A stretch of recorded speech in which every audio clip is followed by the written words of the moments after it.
Dobro jutro. Daj mami drwo, daj. Tako je, brawo, chwala. Doszliśmy do drzwi na selo Prepardana i zapoczniemy naszą nową awanturę. Ajde da popijemy kawę i mleko. Żyweli. Musisz tak gledać TV. Saciu da ty upalin TV. Ewoga. Program Priroda。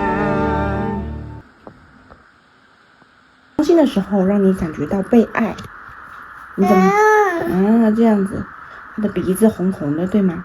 然后他还拿了个土豆。要不要出去玩？要不要出去玩？啊，带宝贝一起出去玩。啊，破冰把它破的。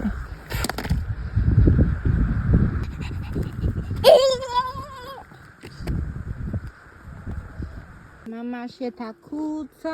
Ovo mi je prvi put da živim na selu. Znam da neće biti lako, ali sam jako srećna što možemo da živimo na ovako prelepom mjestu. I ovo je pravi raj za djecu. A kako mislite? Svaki put naravno idemo kući ovako, zato što vulkan neće da hoda